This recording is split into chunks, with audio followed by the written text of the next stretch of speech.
unless she really wants to come in and see the restaurant. Okay, so I would always walk up to the table and this would be my greeting.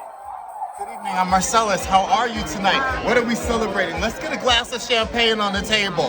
Is tonight an event? Sometimes just going out to dinner is an event. And people would be like, oh my God, what do you have for us by the glass? And I'd be like, well, of course we've got Veuve Clicquot by the glass, but I've got a selection of a lot of things. What do you like as far as champagne? Do you like dry? Do you like something that's a little bit sweet? Blah, blah, blah. Okay, so once they bit on the champagne thing, I would be like, if there were 3 or more people at the table, I'd be like, well, you might as well get a bottle because there's only really 4.5 to 5 glasses in a bottle. So it might make more sense to just buy a bottle instead of doing it by the glass, which is going to be more. Now I've sold a bottle of champagne. Once I got the bottle of champagne on this floor, I start talking about appetizers. These are a couple of my favorite things. I always give you 3 favorite things. I always like sort of steer you away from something to get you towards something that I like better. So I'd be like, you know what, a lot of people love the biscuits. I love the biscuits, but if I was you, I would have the bubble and shrimp. People will buy the biscuits because I hear a lot of people love the biscuits, and then they'll go ahead and get the bubble and shrimp. Now you've got 2 appetizers on the table. Then I would be like, okay, enjoy your champagne. I'll come right back and I'll walk you through the menu. When I come back, if they've ordered the bottle of champagne, I immediately go into trying to sell cocktails. All right, you've had your champagne little start to get this evening going. What are we drinking? Are y'all gonna have cocktails or are you doing wine tonight? Oh, cocktails? All right. Who's having what? You have a favorite cocktail? My favorite cocktail is blah, blah, blah. We do it better than anything else in the city. Once I've got the cocktails, now I have a bottle of champagne on the table or a couple glasses of champagne.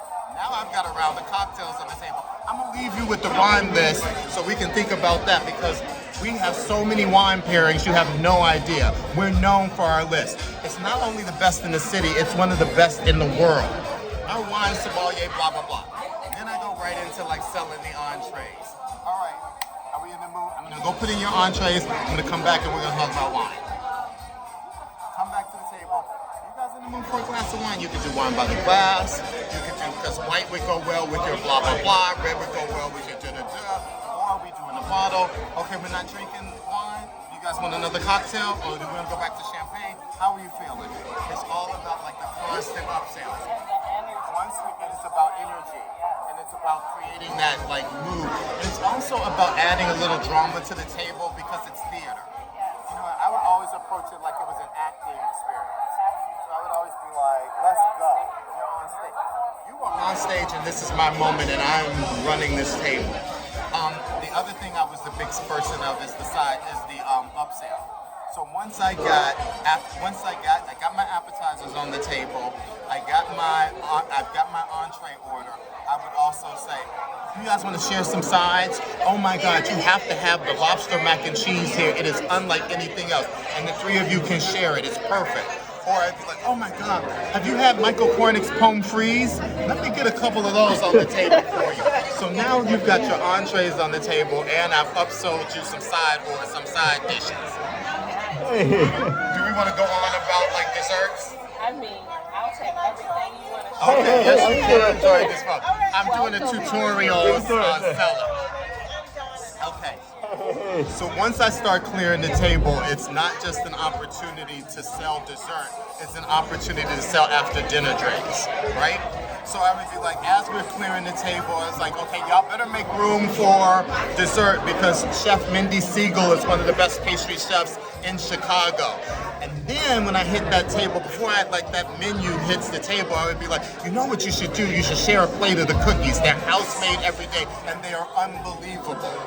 So before they even get a chance to really look at the menu, I'm trying to sell a plate of cookies to the table to share. Then they could say, oh, we're not going to have any dessert. And I'd be like, all right, so what are we doing for coffee? How about a latte? How about a cappuccino? Great. Then I would hit you with the after dinner drink. I would be like, okay, so who's having an after dinner drink? Let's have a sauterne. Oh, you don't know what a sauterne is? It's a fortified wine. Or I would be like, well, we could have another glass of champagne. Or I'd be like, what about a port? You know, oh, shall we do a digestivo? Like, I was always trying to get more money on the check. More money on the table. More things on the table. That's awesome. Goodbye and thank you for coming. Please request